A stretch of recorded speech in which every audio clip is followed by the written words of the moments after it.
ನಮಸ್ಕಾರ, ನೀವು ನೋಡ್ತಿದ್ದೀರಾ ಅಶ್ವವೇಗ ನ್ಯೂಸ್. ನಾನು ಚಂದನ.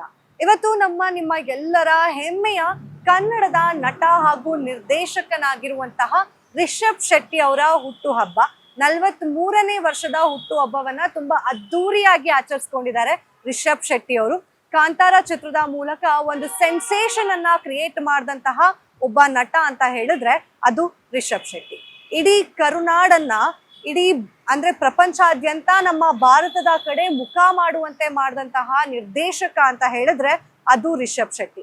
ನಟ ಹಾಗೂ ನಿರ್ದೇಶಕ ಆಗಿರುವಂತಹ ರಿಷಬ್ ಶೆಟ್ಟಿ ಅವರು ಕಾಂತಾರದ ಮೂಲಕ ಒಂದು ಹೊಸ ಅಧ್ಯಾಯವನ್ನ ಶುರು ಮಾಡಿದ್ರು. ಈಗ ಜೈ ಹನುಮಾನ್ ಸಿನಿಮಾದಲ್ಲಿ ನಟಿಸೋಕೆ ರೆಡಿಯಾಗಿರುವಂತಹ, ಹಾಗೆ ಛತ್ರಪತಿ ಶಿವಾಜಿ ಮಹಾರಾಜ್ ಅನ್ನೋ ಚಿತ್ರದಲ್ಲೂ ಕೂಡ, ಅಂದ್ರೆ ಮರಾಠಿ ಚಿತ್ರದಲ್ಲೂ ಕೂಡ ಬಣ್ಣ ಹಚ್ಚೋದಕ್ಕೆ ಎಲ್ಲಾ ರೀತಿಯಾದಂತಹ ಸಿದ್ಧತೆಗಳನ್ನ ಈಗಾಗಲೇ ರಿಷಬ್ ಶೆಟ್ಟಿ ಅವರು ಮಾಡ್ಕೊಳ್ತಾ ಇದ್ದಾರೆ. ಅಂಡ್ ಜೈ ಹನುಮಾನ್ ಸಿನಿಮಾ ಒಂದು ತೆಲುಗು ಇಂಡಸ್ಟ್ರಿಯ ಸಿನಿಮಾ, ಒಂದು ತೆಲುಗು ಕತೆ ಅಂತ ಹೇಳಿ ಸಾಕಷ್ಟು ವಿರೋಧಗಳು ವ್ಯಕ್ತ ಆಗ್ತಾ ಇತ್ತು. ಯಾಕಂತ ಹೇಳಿದ್ರೆ ಕನ್ನಡ ಆದ್ಮೇಲೆ ನೀವು ತೆಲುಗು ಹೋಗ್ಬಿಟ್ರಿ ಅಂತ ಹೇಳಿ ಸಾಕಷ್ಟು ಜನ ರಿಷಬ್ ಶೆಟ್ಟಿ ಅವರ ಮೇಲೆ ಆರೋಪಗಳನ್ನ ಮಾಡ್ತಾ ಇದ್ರು. ಅದಕ್ಕೆ ಉತ್ತರವನ್ನ ಕೂಡ ರಿಷಬ್ ಶೆಟ್ಟಿ ಅವರು ಕೊಟ್ಟಿದ್ದಾರೆ. ಏನಪ್ಪಾ ಉತ್ತರ ಅಂತ ಹೇಳಿದ್ರೆ, ಜೈ ಹನುಮಾನ್ ಒಂದು ಕನ್ನಡದ ಸಿನಿಮಾ ಅಂತ ಹೇಳಿ ಒಂದು ಹೇಳಿಕೆಯನ್ನ ನಿನ್ನೆ ಕೊಟ್ಟಿದ್ದಾರೆ ಅವರ ಹುಟ್ಟು ಹಬ್ಬದ ಪ್ರಯುಕ್ತ. 43ನೇ ವರ್ಷಕ್ಕೆ ಕಾಲಿಟ್ಟಂತಹ ರಿಷಬ್ ಶೆಟ್ಟಿ ಅವರು ಈ ಒಂದು ಸಂದರ್ಭವನ್ನ ಬಳಸ್ಕೊಂಡು ಈ ಒಂದು ವಿಷಯವನ್ನ ಅಭಿಮಾನಿಗಳಿಗೆ ಹೇಳಿದ್ದಾರೆ.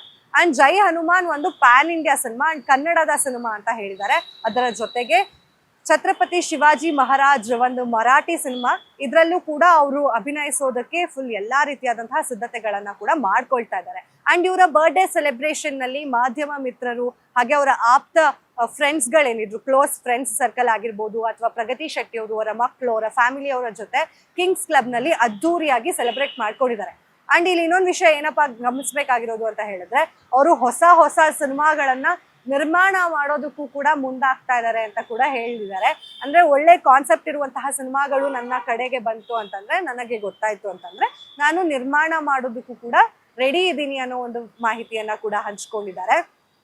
ಇದರ ಜೊತೆಗೆ ಸೂಫ್ರಮ್ ಸೋ ಸಿನಿಮಾ ಬಗ್ಗೆ ಕೂಡ ಮಾತಾಡಿದ್ದಾರೆ.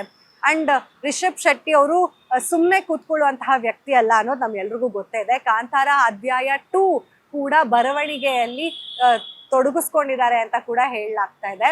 ಅಂಡ್ ಅವರು ಕಾಂತಾರ ಚಾಪ್ಟರ್ 2 ಅಂದ್ರೆ ಅಧ್ಯಾಯ 2 ಅನ್ನ ಮಾಡೋದಕ್ಕೆ ರೆಡಿ ಆಗಿದ್ದಾರೆ. ಅಂಡ್ ಅದಕ್ಕೂ ಕೂಡ ಒಂದಷ್ಟು ಪ್ರಿಪ್ರೇಷನ್ಸ್ ಗಳನ್ನ ಈಗಾಗಲೇ ರಿಷಬ್ ಶೆಟ್ಟಿ ಅವರು ಮಾಡ್ಕೊಳ್ತಾ ಇದ್ದಾರೆ.